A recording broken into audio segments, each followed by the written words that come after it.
Welcome in, Hawks fans. Your boy Bryce Willis back at it again for another Believe in Hawks episode. Hawks lose a heartbreaker tonight, 126-125 against San Antonio. A game where they were down 20 at one point and came roaring back to tie the game, but could not get the win at the end. Wemby hitting a free throw, and obviously the challenge by Quinn kind of questionable in that spot, losing the final timeout to give you a better shot, a better possession, but they come up short in a game where Okongwu again continues to impress. 30-12 for Okongwu, feeding families. That's all I can say about him. Trae Young didn't have a good first half at all, but really roared back in the second half to give the team a chance. DeAndre Hunter gave you 22 tonight. Dyson gave you 19 tonight. But again, the team, this game is another example of just not having enough bodies. You just needed one more guy, to me, to just help with the load, and no one else outside of those four guys got over 10 points. The highest other guy was 6 points, we should say. So, obviously, that happened. And then we also now turn to the trade deadline. Hawks, apparently, reportedly, neck-to-neck with Toronto for Brandon Ingram. So that will be something that we will be monitoring throughout the night, going into tomorrow, up to the trade deadline. If the Hawks can potentially pull off that trade, they clearly need to make a trade. I think this team knows they need to make a trade. The pressure is on Landry Fields to try to get something done. You wonder in a situation like this, you've sent Clint home, you sent Bogey home. Do you have multiple trades lined up if you don't get Ingram, just in case? Because you don't send those guys home just to say, okay, you guys can come back now because we didn't trade you. To me. But we'll see how everything plays out. And so if anything breaks during the pod, obviously, I'll mention it. So I'll be keeping an eye on that going forward. But I appreciate you guys tuning into another Believe in Hawks episode. Definitely, if you enjoyed this episode, subscribe to the channel, like the video, make any comments about anything that you feel like you want to discuss, touch on, or bring up about the Atlanta Hawks and what's going on ahead. So, and obviously follow me on Twitter at Bryce_2K as well at the bottom of your screen. And for my audio listeners, it's BRICEY_2K. But yeah, so tonight was the debut of De'Aaron Fox in San Antonio, playing his first game in Atlanta. De'Aaron Fox was a guy who they feel like can take him to the next step. Tonight he hit 24 points, was really solid in the first half, really. Second half, Hawks were able to kind of get him under control. But again, this is a game where Wembanyama and his size, this is how it's going to be against most teams for Wemby, but especially against the Hawks who lack size right now, especially with no Capella. Just really was able to make plays at the end of the game there and get the Spurs over the top to win the game overall. So Hawks couldn't spoil the debut of Fox, but like I said, put up a tough fight. First half was not good. Down 18, was down as much as 20, but came all the way back to tie the game. Trae Young, clutch late in the game, making big shots. Okongwu, like I said, having a big game. Just getting. This was a great game if you were a basketball fan to watch for the Spurs and the Hawks tonight. Both of their games have been really good this year. Obviously, Spurs have taken both, so that sucks that you couldn't get one of your Atlanta. But you go out there and you play the game and you hope for the best. So that's tough. But tonight Hawks came up short. Hawks tonight shot 53% from the field, 38% from three. 20 turnovers. Obviously, turnovers was a big issue, especially in the first half. They had 12 in the first half. 33 assists. They won the rebounding battle, but Spurs won the offensive rebounding battle in this game tonight. Spurs shot 50% from the field, but 32% from three. So Hawks won the free throw shooting. The Spurs made more field goals, but the Hawks won the three-point battle. So that made up for it. And also won by one at the free throw line. But like I said, the Hawks also had 10 more turnovers than the Spurs. So you kind of see how the game kind of evens out, kind of spreads itself out across the board. Obviously tough stuff. But yeah, tonight's game, obviously Hawks getting off that losing skid, beating Detroit the other night, coming into this game. Again, it's kind of hard to get a gauge for this team and how they're going to come out and perform because where their roster is right now. And obviously it was very encouraging to beat Detroit, who just lost in a game winner to Darius Garland and Cavaliers, but you didn't know. And they came out sloppy. They came out how they've looked in a lot of their games during the losing streak, offensively struggling, defensively couldn't get the stop. I think that's something that's always been a big issue for the Hawks at times during this streak is just defensively they have not been good. And, they that first half was very, reminiscent. Like Spurs had their most points in the first half, 72. And that's the most they've scored in a half this season, first half this season. So very reminiscent of that. But the Hawks, like I said, really turned it up in the second half. Played, that first half of the third quarter was just both teams were trading baskets. Both teams were shooting well. But the Hawks were finally able to get some stops, get some turnovers, make a run, and be able to get back into the game, cut it down to 6-7 points going into the fourth quarter, giving yourself a chance. And like I said, battling the whole time. You get it to 3, they cut it back to 7. You get it to 4, they cut it back to 7. You get it to 2, they cut it back to 5.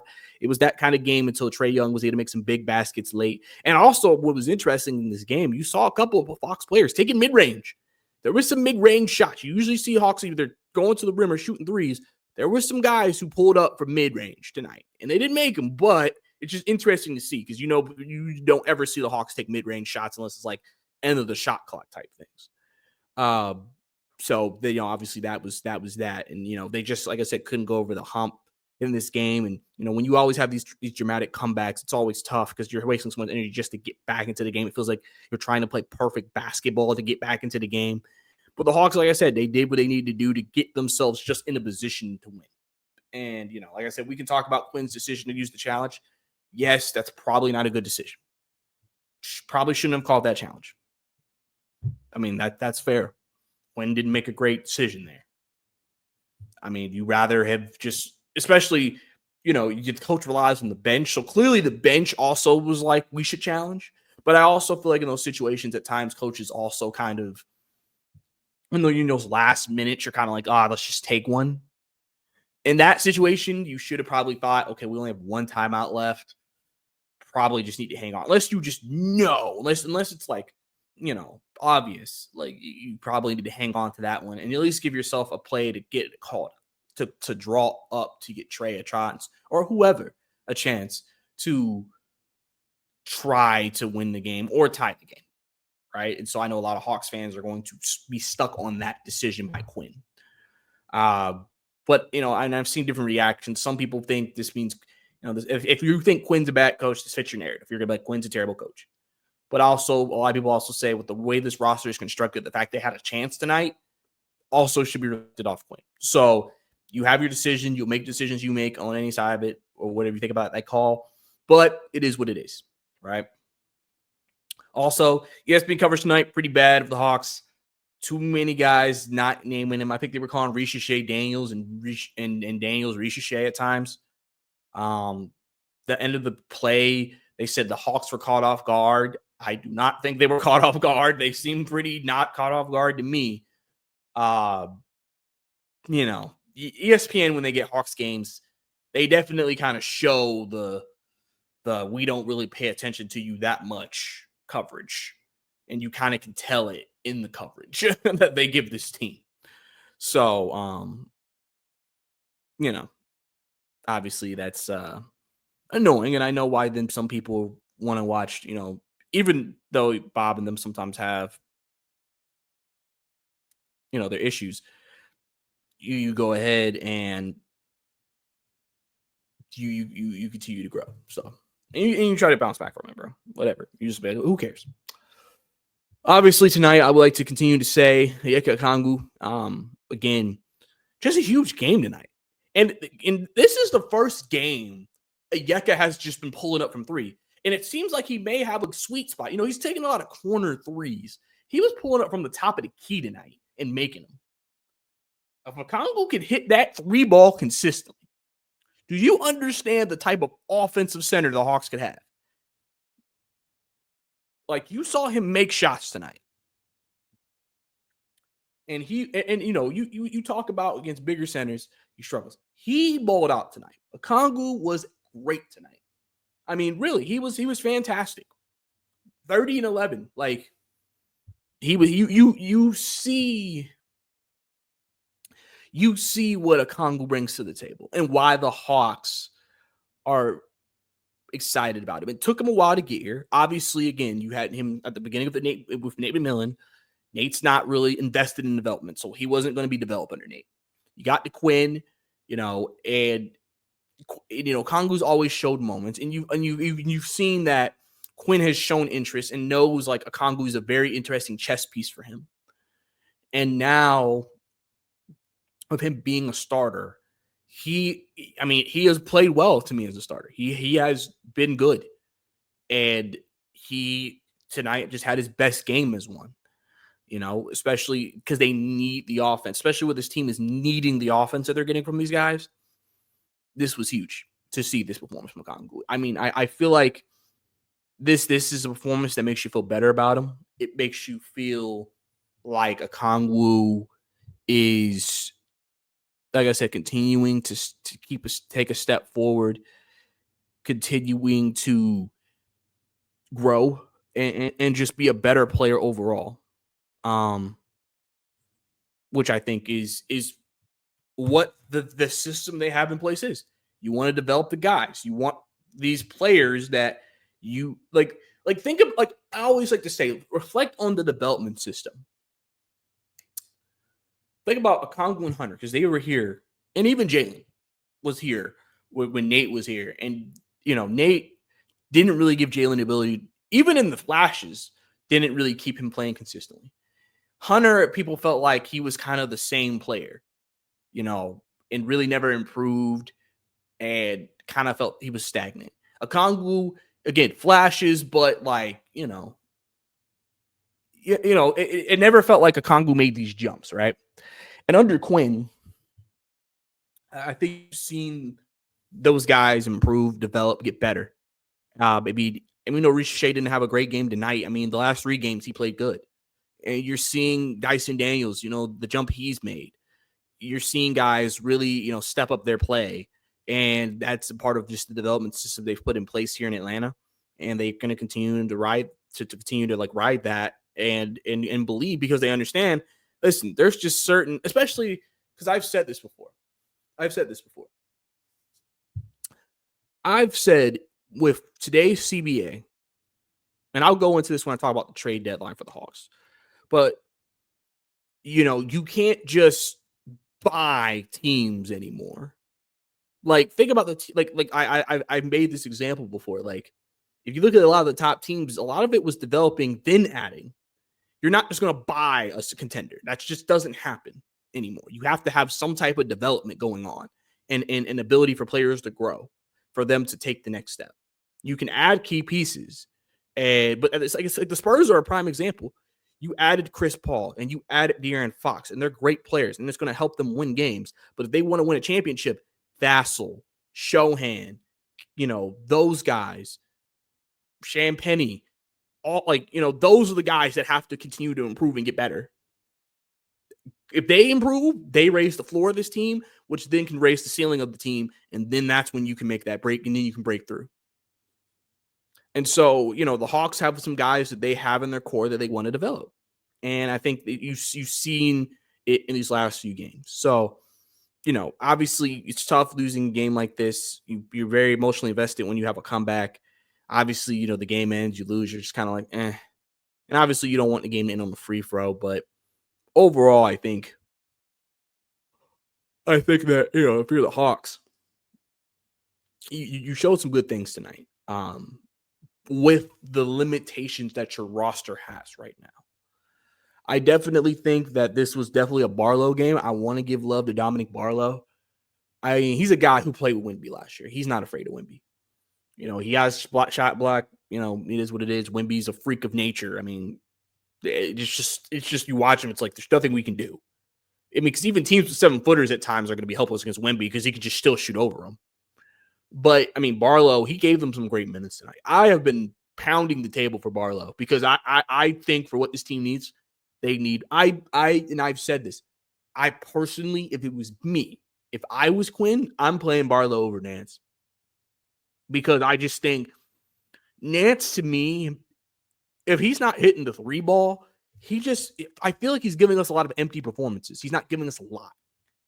And especially with this roster construction, honestly, I can't have Nance anchoring my center position. I just can't. With this team and the way they're built. It worked when you had Gay on the floor or something because you have a good weak side defender who can help with that, but you don't have that right now. You took Gay out of the rotation. So you're going out there with Hunter or Ricochet, and so the Hawks have absolutely no type of shot blocking whatsoever when it happens. And so teams can just attack at will against them. And to combat that, Dominic Barlow has shown the ability to block shots. Gay has shown the ability to block shots. Obviously, if Gay's out of the rotation now, I'm going with Barlow. I think Barlow should get the run. I think he deserves it. And then I think Barlow has also shown he's a little bit more aggressive offensively, and he could give you some points. He's had a couple of double-digit games in the games he's played this year. I really hope this performance makes Quinn get more confident in him. And because the thing about them, like I said, the thing with Barlow compared to a lot of other guys out of the two ways is that he actually has played an NBA season. He's played in like a chunk of games. He has been a part of a roster. He's been a part of he has experience. It's not like this is a guy who's like the Keaton where it's like he really hasn't played that much in the NBA. So like you kind of gauge it or Dominique Daquan Plowden. Like, he hasn't played a lot in the NBA. So like, you kind of, don't try to overreact if he does have a good game or not.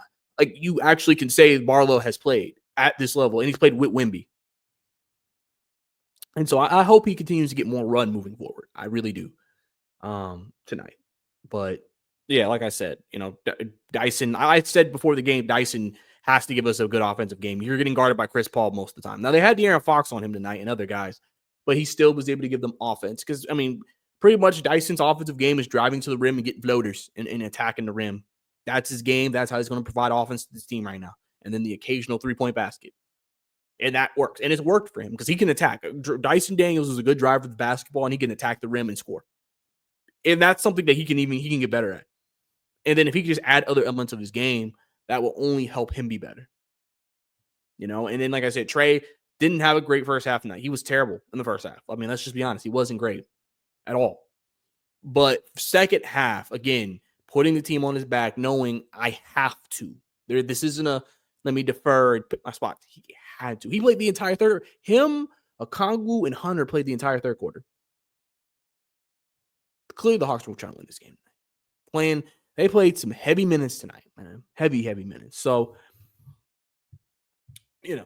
it's something that, is interesting. Now, obviously, the Hawks are able to pull off a trade. And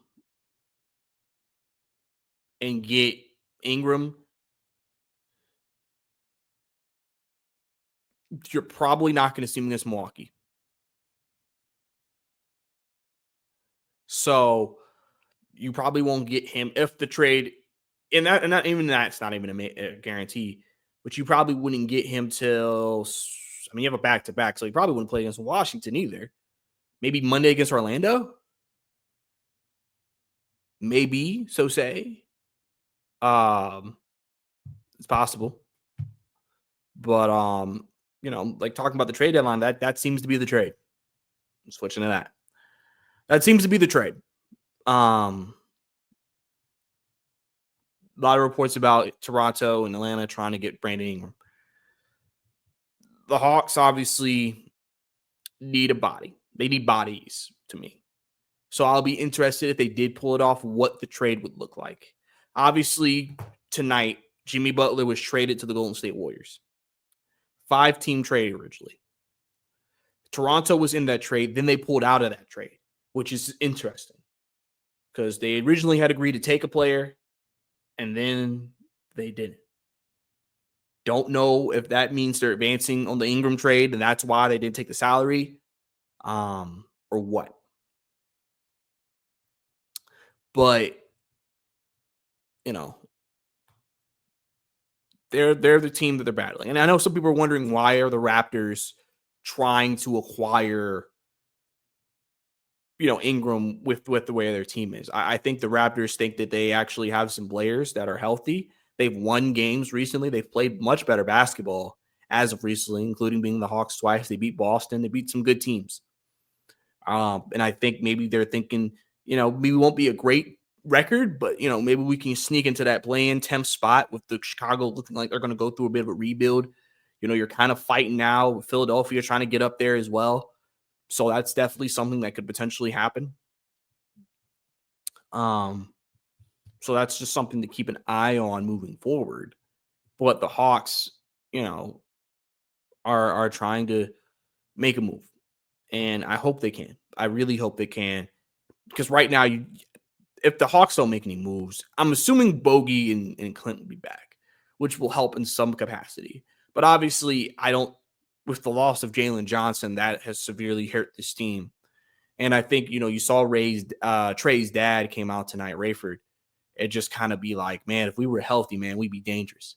And I think you see the performances that you saw tonight from Okongwu and Trey, and you're just like, man, if we just had our guys, if you could get Jalen healthy, if you could get Bogey playing like he did last year, you're like, we could easily be a 5th or 6th seed. And I think that's where the Hawks are. It feels like a season of what if, and it feels like every year is. But I mean, last year's team, even when they were healthy, you could tell they weren't going to be a winning team because they just got awful defensively. They really couldn't do it. This was the first year in a couple of years that you've said, if we're healthy, we can win games. And I think the Hawks know that, which I think is one of the reasons why I don't see them blowing it up and so on and so forth, right? Now, one person whose name has been in the circuit a lot recently is DeAndre Hunter. A lot of people are preparing to think about debating, okay, trading DeAndre Hunter. I've said I wouldn't because, and a lot of people around the league have said the Hawks, with the way DeAndre has played, they are viewing it as, they like him. He's playing well. They're not like ultra motivated, but at the same time, with the new CBA, a lot of teams, and you've seen it already, are going to have to dump salaries at some point and get money off the books, especially with Jalen Johnson's extension kicking in next year. And so some people wonder if that could be what is alluding to Hunter being in trade talks. The big team has been Cleveland. We've heard Chris LeVert, Isaac Okoro, some picks, Tyson, different things with the Cavaliers. Cavaliers obviously feel like if they can get another scoring wing, 3-and-D wing, that will help them really complete their championship roster. They think they know the team they have to go through is Boston, even though they're number 1 seed.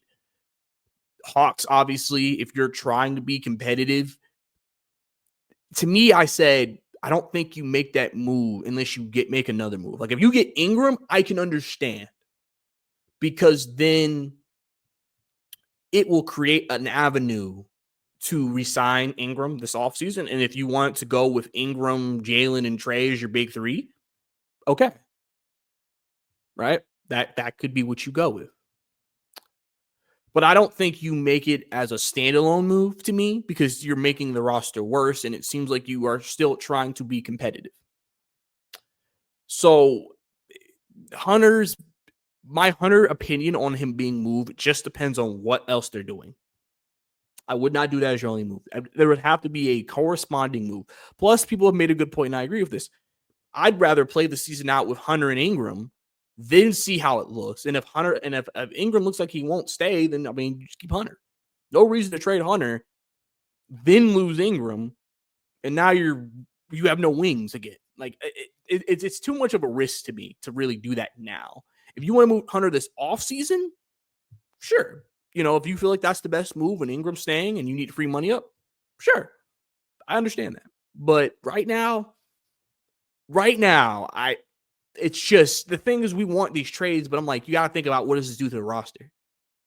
And a lot of people have already said they're not moved by some of the things they've seen from Cleveland online in terms of trade value. So I think that's where you stand if you're the Hawks. You're working on the Ingram trade. You got to see how that impacts DeAndre Hunter. They've gotten calls about other guys like Nance. Obviously, they're one of the snags I've seen mentioned with that Pelicans trade is that they really may not want to take Bogey's salary, because they'd rather have expiring contracts than a contract, because Bogey still has another year after this year plus a year player option. And that may be a snag for them, where the Toronto can give Bruce Brown and he's expiring deal. So again, if you're the Hawks, what are you doing for New Orleans to make that more Sweet. You already made one deal with him when you got Dyson.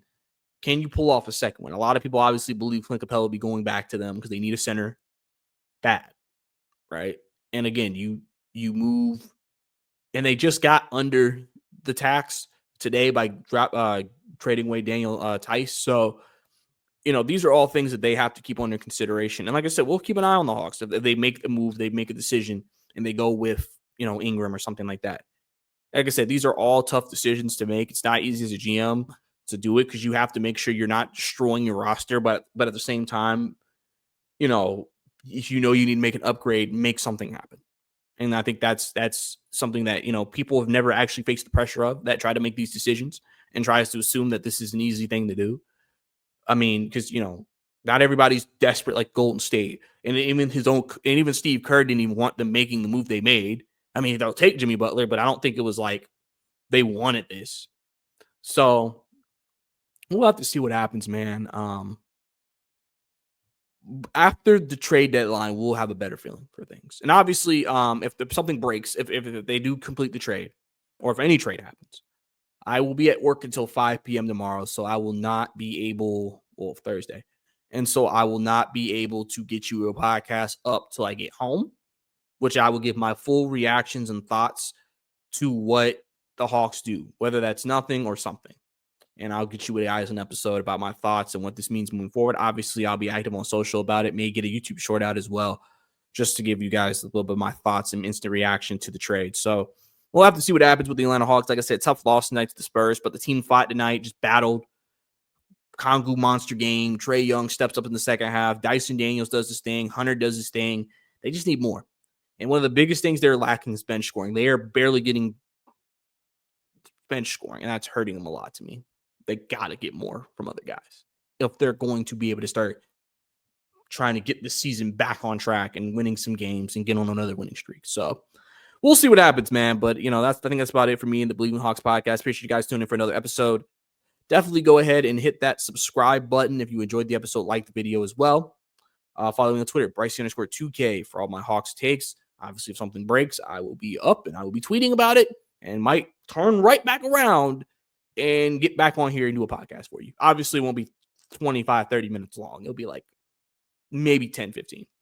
But obviously, that's going to be the big thing moving forward. But, we'll see what happens. They play the Bucks Friday. Bucks made a move. Kyle Kuzma. Interesting. But, yeah, we'll see what happens, man. It's your bro, We'll see you next time.